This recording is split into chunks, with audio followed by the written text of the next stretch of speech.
right. Ooh.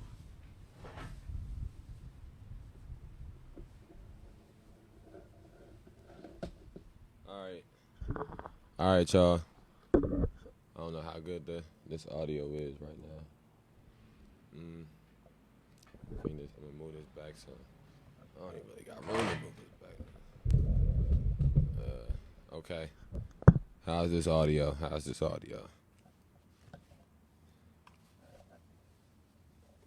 don't know what this audio like. Seems to be. I would think that it seems to be pretty good. If you're watching this, can you hear me? I hope the audio is good. Oh, that's the camera shaking. Okay. So for anybody who's watching now, they can see that we have change sets yet again. We're about to experience some inclement weather. So in preparation for that weather, we have moved spots. We are now underneath the old Chase Bank building, still at Say Their Name Square, hoping that while we're underneath here, we don't have to deal with any type of police issues. But we are going to continue. Let me make sure this is loud enough. It don't seem loud enough. It's crazy. We are going to continue back reading. We're going to continue back reading Locked Up. Oh, damn. My fault, y'all. Okay, we are going to continue reading Locking Up Our Own by James Forman Jr. Again, we are reading these things and then speaking about how these things interrelate to the issues that we're facing in Rockford, Illinois as a community. We want to be anchoring our direct actions in the future with education. We want to be anchoring our protest in the future with information. We want to be anchoring our demonstrations in the future with literature and with ideology.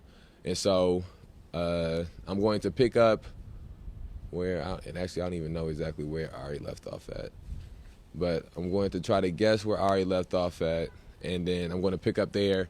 And again, please, if you're watching this, please share this live. For anybody who is unaware of what's going on, we are on day 5 of the ongoing teaching at Say Their Name Square outside of City Hall in Rockford, Illinois. We are doing this event to to try to get some education to the community, even for the people who may not be able to attend in person. We are streaming this. We have been streaming the entirety of this thing live on Facebook for the readings. We're encouraging people to come out and participate in the readings. We don't care what your caliber of reading is. We want you to come out, read some of these things, and then converse with us and have dialogues with us about how these issues affect us today, 2021 in Rockford, Illinois. We have group discussions every day at 5, and at 12 midnight, we start a new book every day. The first book, we've been doing this for the entire month of April. The first book that we read was The New Jim Crow, Mass Incarceration in the Age of Colorblindness by Michelle Alexander. This speaks about the prison industrial complex. This speaks about the war on drugs. This speaks about the criminalization of black communities. Speaks about the stigmatization of black communities, and it helps to explain a lot of how we have gotten to this place that we are in now with the prison industrial complex and with mass incarceration. What we read on the second, again, and as we would go through and read this, we're cross-referencing the information in here with issues that we deal with currently on a day-to-day basis in Rockford, Illinois. When they present information to us in here or statistics to us in here, what we are trying to do is compare and contrast what do these same situations, what do these same instances of state-sanctioned violence and trauma look like in Rockford, Illinois. So then in 2021. So then the second day we read The End of Policing by Alex Vitale and did the same thing, cross-referencing how the information presented in this book correlates to the struggle that we are facing in Rockford, Illinois. On the third day we read They Can't Kill Us All by Wesley Lowry. Did the same thing, cross-referencing how this information can help us to wage a struggle for liberation in Rockford, Illinois. And then yesterday, day 4 was Asada, an autobiography. And the overall theme of this entire week has been police terrorism and mass incarceration. And themes of police terrorism and mass incarceration are deeply intertwined in each of these books that we have read. Deeply intertwined in each one. And so today, we are reading Locking Up Our Own, Crime and Punishment in Black America by James Forman Jr. Again, right now we've moved underneath here in anticipation of the rain coming at 11 o'clock. We are still at Say Their Name Square. We are just at a different part of it. We are still participating in the occupation at City Hall. We're just in a different area. Okay? Let's see. Okay, this is locking up our own, page 94. The segregationists didn't go quietly. They couldn't block the promotions, but they could try to stop this new black self-help strategy, news of which had gotten out. When the newly promoted Jefferson and O'Brien decided to continue the classes, some white supervisors began changing days off and switching around tours of duty to make it all but impossible for black candidates to participate. Other white officers created their it's weird. Other white officers created their own study guides and kept them from blacks. But the men persevered. By 1966, the Washington Post's William Raspberry would write, most of the Negro officers with rank and products of the O'Brien-Jefferson School. So for Jefferson, the success vindicated his belief that even in a racist system, blacks could overcome. It just took hard work and self-sacrifice. As he put it, blacks must assume the attitude that you might beat me on the rating, but I'll beat you in the books. Our police department is the most dangerous spot in the district. Eugene Davison, D.C., NAACP. Out in the community, D.C.'s black citizen faced a far more dangerous form of police discrimination: excessive violence. Though this kind of abuse was a perennial concern, it assumed great urgency in 1956 when 2 black men were killed by the police in separate incidents. One victim, Harrison F. Finley, was a World War II veteran and the father of 2 young children. He was shot to death in front of his own parents while being arrested on charges of resisting arrest and disorderly conduct.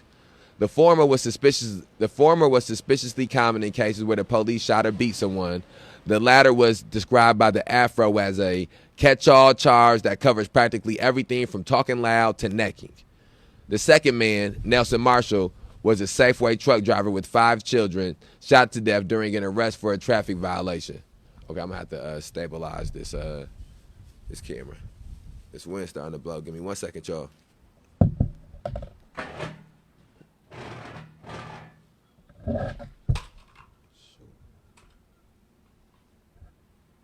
My fault, y'all. 1 second. Oh, damn. All right, rub off of this salt. Damn. Okay.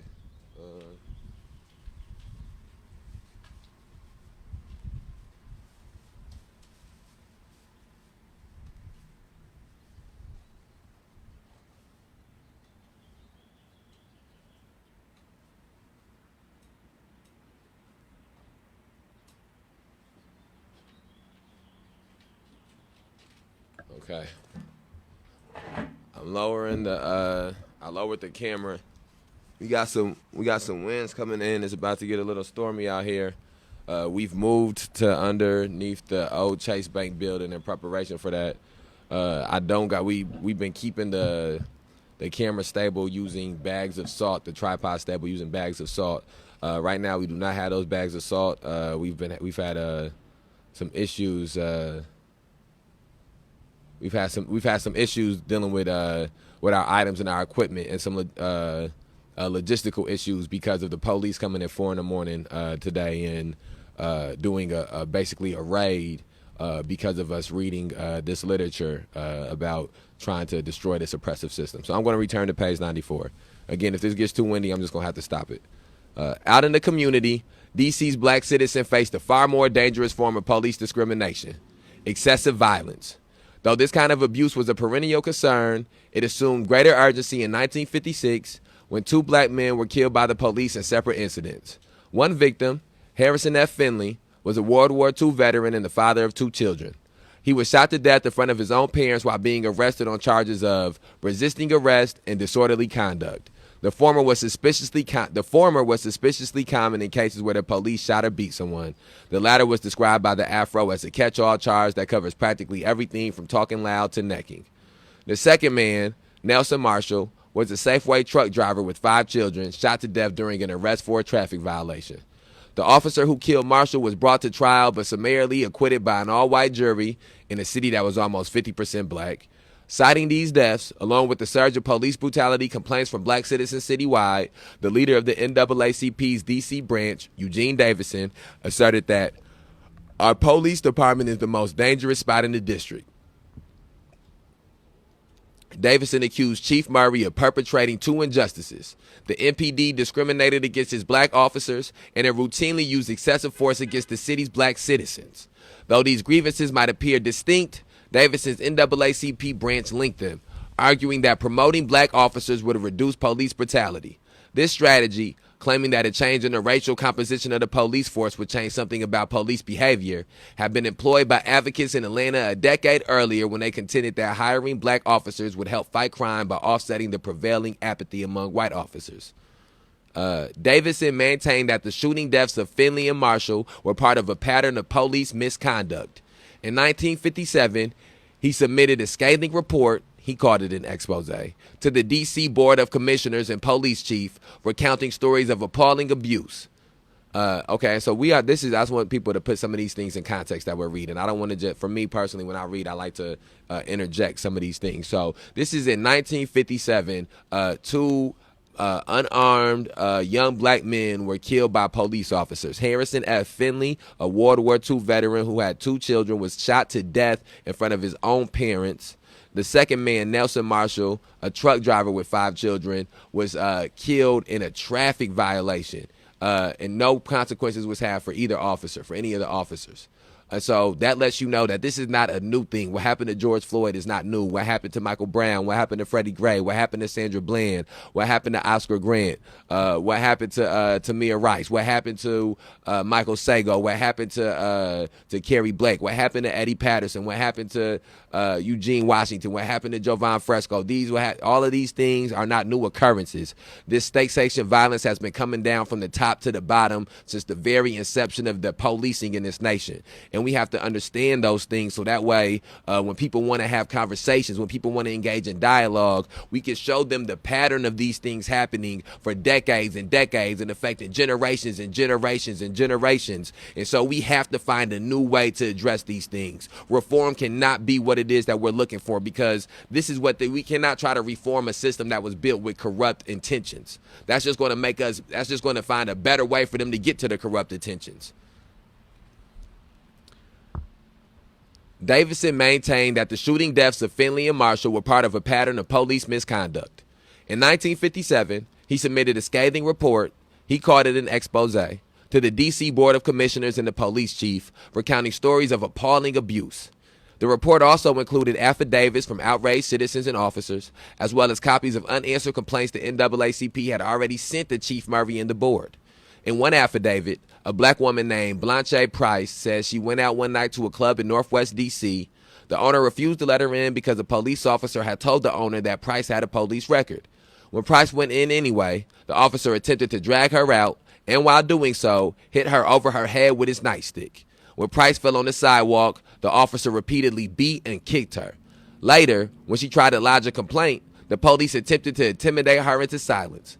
Another affidavit came from a retired black policeman who was stopped for a traffic violation. The officer who pulled him over opened the driver's side door, hit the man in the face, and pulled him out of the car onto the sidewalk, where he beat him with his fist before arresting him. A black man named Isaac Williams Jr. submitted documents to show that he was severely beaten about the head by several officers after they had handcuffed him outside his house. In addition to excerpts from his testimony, a photograph was attached to the report. So I'm going to give people a trigger warning, but this is a photograph of this man's head after being assaulted by the police department. I want people to take a look at that. That's it. That's the back of this man's head. And that was just three incidences you just heard of police violence from the 50s that sound and look eerily similar to all the things that we are still experiencing today. Look at that. I want people to see that. That's the back of his head. Okay. This ain't nothing new. Alongside the physical violence, black citizens were consistently subjected to verbal disrespect from the very people whose job it was to serve them. Though less newsworthy than physical violence, this was and remains the most common complaint against the police. As in Atlanta, where in the 1930s blacks objected that white officers had no regard for the social standing of colored men or women, D.C.'s middle-class blacks did not take kindly to verbal slights. Some complained that white officers had a plantation system attitude and couldn't stomach the sight of blacks doing better than they were. One black attorney recalled, The other day, some friends and I were driving in the area of 16th and K Streets Northwest. When we stopped for the light, a white policeman told his companion, "Just look at them spooks in that Cadillac. I can't even afford one." In addition to complaining that they were singled out for mistreatment by resentful white officers, middle-class blacks also objected to being implicated in more general anti-black attitudes. As the Afro argued, so long as the color of a person's skin becomes a factor in the enforcement of the law, no colored person, regardless of his station in life, is free from possible abuse. Okay, and then that brings us to what we were speaking about earlier when we spoke about how capitalism cannot defeat racism and how we have to find separate avenues to try to defeat racism. Right here, and this was something that was known in the 50s. So long as the color of a person's skin becomes a factor in the enforcement of the law, no colored person, regardless of his station in life, is free from possible abuse. And so we have to get to a place where we understand those things and we understand collectively those issues and we understand what those things look like, so that way we can not be distracted by the idea that succeeding in this capitalistic society or buying into this capitalistic society will free us of racism in this society, because it won't happen. After a hearing, however, the board shared this post. Hello. Sorry. I think the bank closed. They moved. Yeah, they closed it. Yeah, they moved it. Yeah, sorry, but they got one over on East State and Mulford. You know, like by where another Chase Bank. Yeah, over by East State and Mulford. Oh. I don't know. We've been out here for a protest on October 3rd. Yeah. The police just came last night and took all our signs and stuff. And it's finna rain, so we down here. But when the rain stops, we'll go back up to the front and put the signs back and stuff. To try to raise awareness, to try to let people know that these things go on here. A lot of people don't know that, this stuff happens. And so we just trying to inform people and raise awareness. What police brutality? Like Tyrus Jones was shot October 2nd on South Main and Harrison. A lot of people, when they pull up and stop, ask what we out here for. We tell them about that. They never knew that he got shot. We had his name was Tyrus Jones. It happened October 2nd, 2020, over in South Main and Harrison. The same officer who shot him was involved in beating up. I don't know if you've ever seen a picture. We have a picture of a guy that's beat up. Officer shot the guy, on South Main and Harrison, and the picture that we have of the guy beat up, police officers beat him up too. No, I hope so, yeah.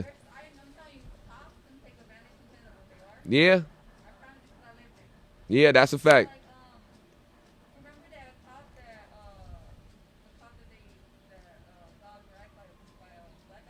Yeah. Yeah, I do. I think that from what I know of the situation, I think that, all of them sort of feed into the same thing, that I know. Well, sometimes it does, sometimes it does. It's just, in black and brown communities, it's just more police officers. It's not that black people or brown people do more crime. It's just more police there. So they get over policed and they get caught in the system more. And then that feeds into the cycle, And so, white people, say it happens to white people and poor white people too. It just happens, more often to us because it's less of us, Yeah. All right. It's good talking to you. Have a nice day. Bye. Okay, let's see where we at. We're on page 97. Okay. After hearing, however, the Board of Commissioners exonerated Chief Murray, clearing his department of allegations of brutality against black citizens and workplace discrimination against black officers. Davidson had lost his case. The NAACP had expected this outcome. The Board of Commissioners was not a group the city's blacks relied on to dispense justice. The commissioners were, after all, beholden to Congress, many of whose members shared the views of Theodore Bilbo, the Mississippi senator who in 1948 had boasted that he chaired the congressional committee overseeing D.C. because it allowed him to keep Washington a segregated city. Bilbo's comment lent force to complaints like those from Sterling Tucker, the Urban League president and future D.C. Council chair, who said, We have the anomalous situation where America's only predominantly Negro city is ruled by enemies of the Negro. It's almost as if the United Nations has sent the South Africans to run the Congo. Under such hostile conditions, there was no shame in losing. As the Afro summed up the situation, the NAACP has no apologies to make for its honest efforts to protect the interests of the defenseless who turn to them for guidance and relief. When you lose in a good, clean fight, the only question left is, when do we fight again? The answer, very soon. And I think that that's something as we struggle and we strive for liberation, that's something that we have to keep in mind. When you lose in a good, clean fight, the only question left is, when do we fight again?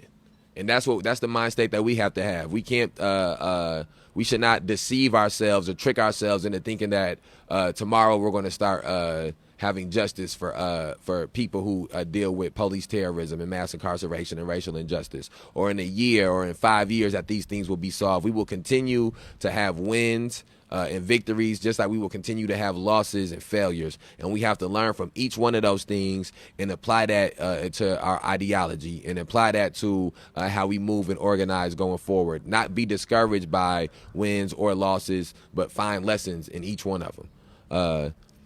Stick to police work and leave the race relations business to the experts. The Washington Afro-American. In the summer of 1963, hundreds of thousands of civil rights activists planned to join the March on Washington for Jobs and Freedom, which many predicted would be the biggest demonstration in the district's history. The freedom movement was sweeping the country, exposing racial discrimination in all corners of American life, and the nation's police departments were increasingly coming under scrutiny. One 1959 study revealed that 83% of the southern departments restricted black officers to segregated districts, and that in most cities, black officers could not arrest whites.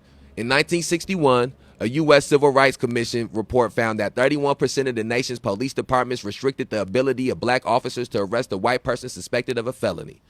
Most of these departments required their black officers to hold suspects until a white policeman arrived to make the actual arrest. In a few cases, black officers were prohibited from even doing that. And across the country, the authority to make misdemeanor arrests was even more limited. Meanwhile, the abuse black citizens faced from the police was unrelenting. Brutality was on especially vivid display in the South, where scenes of cigar-chomping sheriffs attacking civil rights protesters with water hoses and dogs became regular fodder for the nightly news. In the early 1960s, civil rights groups charged that police corruption and abuse were rampant throughout the country. The police still routinely arrested suspects without warrants and held them with little or no cause. When asked, many blacks conceded that they felt powerless to respond. In 1966, a nationwide study validated their fear, finding that police officers were almost never convicted or punished in the aftermath of abuse allegations. Okay, so that is in 1966, a nationwide study validated their fear, finding that police officers were almost never convicted or punished in the aftermath of abuse allegations. So I want us to think about the time in which has passed since 1966 and how few things have changed, how much things may change, but also how much things may stay the same. And so in 1966, people were still feeling as if nothing happened when police officers committed acts of violence onto black people. And you can look at, and they may try to parade Derek Chauvin in front of our eyes to try to make us think that they are now changing the culture around police attempted lynchings or police lynchings. But look no further than Kenosha, and the officers who shot Jacob Blake is back to work on the force. Look no further than Louisville, and those officers who shot Breonna Taylor have dealt with no true consequences from those things. The officers who killed Tamir Rice, the officers who killed Michael Brown, the officers who killed Freddie Gray, none of these people have felt true reprimands and true consequences and for the actions that they have taken. Nothing has changed since 1961 when that commission came out. Meanwhile, the abuse black citizens face from the police. Against this backdrop, the March on Washington presented a perfect opportunity for civil rights activists to press the case for more black police. Throughout the spring and summer of 1963, the Afro ran headlines such as, D.C. needs more colored cops and top jobs to fight crime, says Lawson, and crisis in the D.C. Police Department. One reason crime is rising. Chuck Stone, a civil rights journalist and Afro editor, argued that discriminatory employment practices fuel crime by undermining black support for law enforcement. The unvarnished truth about the district police department, he wrote, is that it is saturated with more white policemen full of racial antipathy than many Deep South cities. The vast majority of white officers were intellectually, emotionally, and ancestrally incapable of treating colored people equal or with respect. Effective crime control depends on the mutual respect and cooperation between officers and citizens, Stone wrote. But the district police, as constituted, would never earn black people's respect since they were unwilling or unable to bestow it. And then, again, here we go. This is another thing that is still relevant to the issues and to the communities today. The Rockford Police Department will never earn black people's respect since they are unwilling to since they were unable to bestow it. Since they are unable or unwilling to bestow it. Okay, I'm going to try that one more time. The Rockford Police Department will never earn...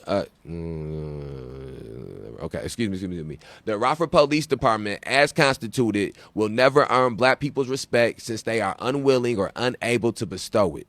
And that is a true thing. You have to give respect to get respect. And it has never been a time in the history of the black community and the Rockford Police Department in which the Rockford Police Department has operated from a standpoint of respect for that community, of respect for the collective of that community. They may show respect to individual people in the community. They may show respect to individual families in the community, but they do not show respect to the community as a collective. They do not show respect to the community as a whole. And that is seen no further than in the stop and frisk tactics that they use and the pretext stop tactics that they use. You don't respect somebody and then pull them over because of the color of their skin. You don't respect somebody and then bust into their house without a proper search warrant. You don't respect somebody and plant drugs on them. You don't respect somebody and then assault them and beat them when you arrest them. You don't respect somebody and shoot their children down in the streets.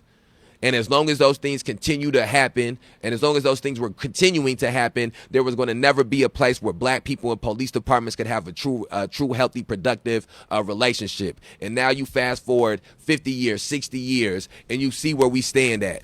And so that's why reform cannot work. And that's why we have to shoot for revolution and not reform, because these things have been deeply ingrained. These things have been deeply rooted.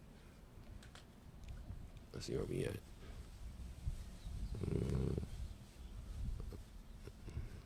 As the day of the march approached, even the city's historically conservative black business organization, the D.C. Chamber of Commerce, joined the call for the promotion of a black officer to the rank of captain. The Chamber's president, Jesse Dedman Jr., met with Chief Murray and advised him that having a black captain in the MPD would give the country and the world a better image of the police department in the capital of democracies of the world. Dedman added that it is important for our youth for them to know that it would be possible for Negroes to achieve the higher echelons of the police department. Dissent came from an unlikely source. Tillman O'Brien, the black officer, now lieutenant, who had co-organized these covert classes for black officers. In a statement to the press, O'Brien expressed his gratitude for the activists' attention and support and acknowledged that, were their campaign to achieve his goal, he would very likely stand to benefit. Nevertheless, he opposed the effort, objecting to the activists' overtly racial appeal for the promotion of black officers. O'Brien still believed in the importance of police integration, but in what amounted to an early critique of affirmative action, he warned that any attempt to integrate the police department must reject favoritism. The Afro pushed back, arguing that it would have been better for all concerned had Lieutenant O'Brien remained silent on the issue. The Afro concluded, "Our advice to Lieutenant O'Brien is stick to police work and leave the race relation business to the experts." The dispute between the Afro and O'Brien probably made little difference. Chief Murray was never going to be prescient of promoting a black officer to the rank of captain. He was an obstinate man, and his racial views, to put it delicately, resisted evolution. That same year, upon learning that a white commander had integrated his precinct squad cars, Murray called him in for counseling. But after O'Brien's disagreement was significant as an early sign of emerging challenges. For decades, civil rights activists and black officers have seemed to have a rock-solid alliance predicated on mutual interest. The activists who fought to integrate American policing typically believed that police work was central to the race relations business, and they saw their effort in support of black police as an integral part of their broader struggle for racial equality. But now the Afro was implying that police work and the race relations business were separate domains. The problems ran deeper than intellectual incoherence. There was also the matter of the paper's condescension toward O'Brien and, by extension, toward black officers generally. Previously, black officers have been irrefutable heroes in the black community, held up by activists as pioneers and role models. Recall the celebration of the Atlanta 8. Indeed, for 50 years, the outside game have fit hand in glove with the inside one. Pressure from civil rights activists Martin Luther King Sr. and the NAACP's Eugene Davison, the Afro's Chuck Stone, had complemented the striving of insiders like Bertell Jefferson and Tillman O'Brien. But differences in strategy has suddenly appeared, and the Afro's response was to treat O'Brien less as a dissenting colleague than as a delinquent subordinate. The paper's political goals may have been diametrically opposed to those of the white supremacists, but his tone was eerily similar. O'Brien needed to shut up and stay in his place. The condescension was rooted in class. Those who fought for the hiring of black police occupied one stratum of black society. Those who actually became officers occupied another. Eugene Davison, for example, graduated from Harvard College and Howard University School of Law. Chuck Stone had a degree from Wesleyan. By contrast, Bertell Jefferson's highest degree was his diploma from Armstrong Technical High School, and Tillman O'Brien had dropped out of Armstrong in the 9th grade. Of course, education is not the only marker of social class, but in black America, it's an essential important one.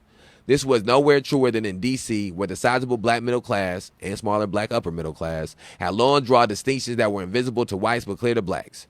It was a segregated city among blacks, said Calvin Rolark, who started the Washington Reformer, which would become the city's second most widely read black newspaper. Lighter-skinned blacks didn't associate with the darker blacks, and at Howard University, blacks didn't associate with anyone. So when the Afro told O'Brien to be mindful of his station and leave race relations to the experts, black readers couldn't miss the message. Black policemen do not shoot black jaywalkers, Afro-American columnist John Lewis. On October 8th, 1968, Elijah Bennett was walking near the intersection of 14th and U Streets in the heart of black D.C. when he was shot by MPD officer David Roberts.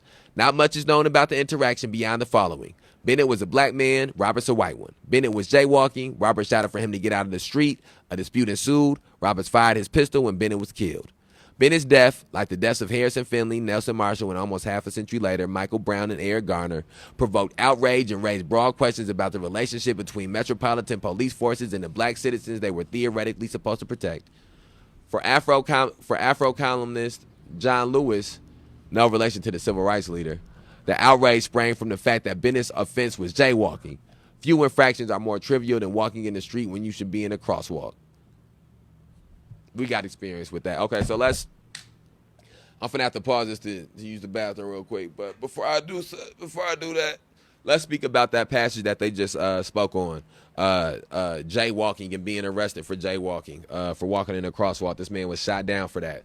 We still see today these little petty crimes that police officers are weaponized against people of color for, and people get killed for things that for like tickets. People get killed for things like traffic violations and jaywalking and disorderly conduct, all because of the color of their skin and the criminalization of that skin color and the dehumanization of that skin color. It leads to these officers not caring about black life. It leads to people being normalized and desensitized to the destruction and the annihilation of black life. And so, reading that really touches home because I've been falsely incarcerated for walking on a crosswalk. I've seen black women be assaulted and be traumatized emotionally and physically for walking on a crosswalk. So to hear about that happening, again, this wasn't in the midst of a protest, but it was something that was happening what year was this? On October 8th, 1968. 1968. October 8th, 1968, we still dealing with the October 8th, 1968, that man was shot and killed for walking on the crosswalk. On October 2nd, 2020, Tyrus Jones was shot in the back while running for his life. Ain't nothing changed but the year. I'm gonna end it. I gotta use the bathroom, man.